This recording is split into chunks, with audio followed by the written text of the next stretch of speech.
Sa disparition a bouleversé le plus grand nombre.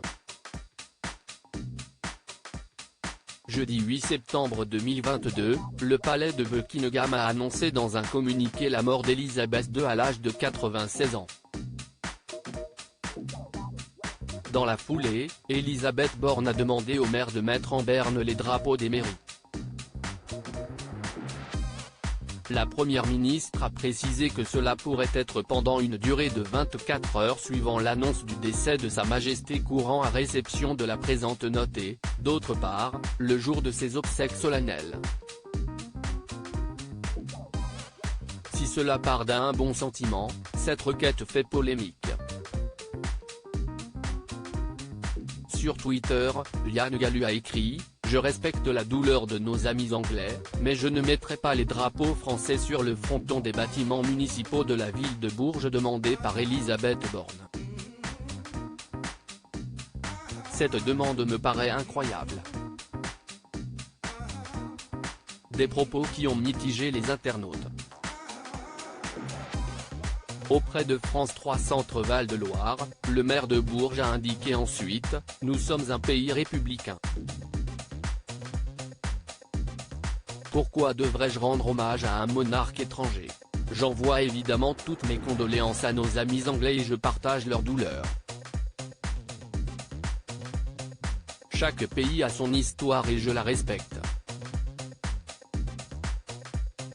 Mais mettre le drapeau tricolore en berne quand on sait ce que représente la royauté dans notre pays, c'est incroyable. » De son côté, Patrick Proisy, maire de Fâche-Tuménil, a écrit sur Twitter: « Je n'appliquerai pas l'ordre de Madame la Première ministre Elisabeth Borne de mettre en berne les drapeaux sur la commune de Fâche-Tuménil. Est-ce fait pour tous les chefs d'État qui décèdent? Notre République, fait-elle de la préférence pour une monarque, chef d'une église ?» Plus tard, CIST alors qu'il a été la cible d'insultes suite à ses propos qu'il a ajouté: « Comment voulez-vous être logique en mettant en berne des drapeaux sur nos écoles là où est inscrite la devise, liberté, égalité, fraternité ?» Une requête qui ne fait pas l'unanimité. Agacé, Patrick Proisy a ajouté: « Aucun concept n'est plus éloigné d'égalité que celui de la monarchie. Rien donc contre la personne d'Elisabeth II. Mais certainement contre le principe même qu'une naissance dans la bonne famille vous dote d'un sang particulier qui vous met au-dessus des autres. » Par téléphone, le député insoumis Adrien Clouet s'est exprimé sur RMC. Il a déclaré de son côté: « La République est particulièrement éloignée de tous les régimes monarchiques puisque nous avons constitué la République française dans une rupture affirmée, volontaire et délibérée avec la monarchie.